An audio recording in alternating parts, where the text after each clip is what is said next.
Monstre Nickel, un hypersensible en action soutient les BD hypersensibles, une prise de conscience et l'enfant hypersensible mieux comprendre pour mieux aider. Rendez-vous sur le site http://www.bdhypersensible.com. Mais attendez la fin de la vidéo quand même. Que vous pouvez bien sûr partager, liker et commenter. Après vous y êtes abonné. Merci à vous. Bon visionnage.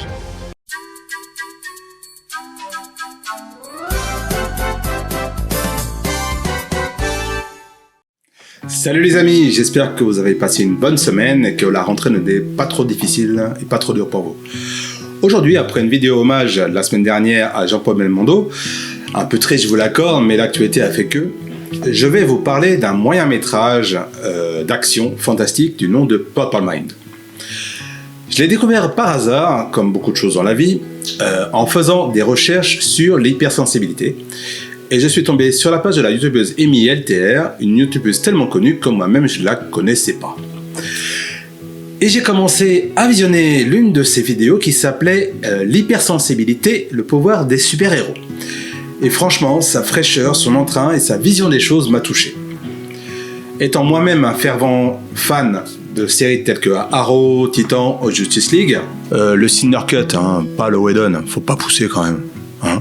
J'avoue que rien que le visuel m'a vraiment inspiré et j'ai commencé à la regarder. Avant de vous donner mon avis plus précis, je vais quand même vous faire le pitch de l'histoire que j'ai emprunté à ce super site qu'est senscritique.com, dont le lien est dans la description. Donc, l'action se passe dans une maison de retraite pour super-héros, un endroit de repos dans lequel des hommes et des femmes dotés de pouvoir viennent trouver la paix. C'est ici même que réside Purple Mind et Choc. Elle, lit dans les pensées, lui contrôle l'électricité. Une matinée, comme une autre, Arthur se présente auprès de Sally, alias Purple Mind, et il est journaliste et souhaite écrire sa biographie. Elle accepte, l'entretien démarre, Sally passe rapidement sur son enfance et rentre immédiatement dans le vif du sujet, le jour où ses pouvoirs se sont déclenchés. Dans cet univers, les personnes subissant des traumatismes ou étant en danger développent des pouvoirs comme une volonté du corps de survivre. À la suite de la découverte de ses pouvoirs, télépathiques et télékinétiques, Sally va devenir Purple Mind. Elle décide de fonder un collectif de super-héros pour garantir la sécurité de la ville. Devenant rapidement des superstars, le décès d'un des membres du groupe va faire sombrer Sally et avec elle le groupe. Passant de superstar à vedette obsolète, elle va devoir trouver un nouveau but dans la vie. Voilà. La première chose qui m'a surpris, n'ayant rien vu de ce projet auparavant, ni affiche, ni pub, ni rien, ce sont les acteurs. En effet, vous avez dès le départ du film un présentateur d'émission de télé qui n'est ni plus ni moins que Stéphane Bern, ou encore un caméo de Pascal Légitimus.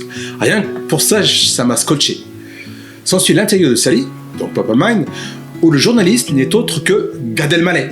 C'était quand même incroyable d'avoir autant de têtes d'affiche dans un film, et je ne parle pas de Kev Adams, en acolyte super-héros. Je ne connaissais pas du tout le casting dont certains acteurs avaient été mis en lumière après mon départ au Japon donc, et donc comme Lika Minamoto, qui était actrice principale du film Inju, La Bête dans l'ombre, sorti en 2008, font vraiment de ce film un petit bijou. Et les acteurs sont vraiment dans des registres que je ne leur connaissais pas. Et ça rajoute à la beauté de la chose. Enfin, moi, je vous le recommande. Il est en libre visionnage sur la chaîne officielle d'Amy LTR, dont vous avez forcément aussi le lien dans la description.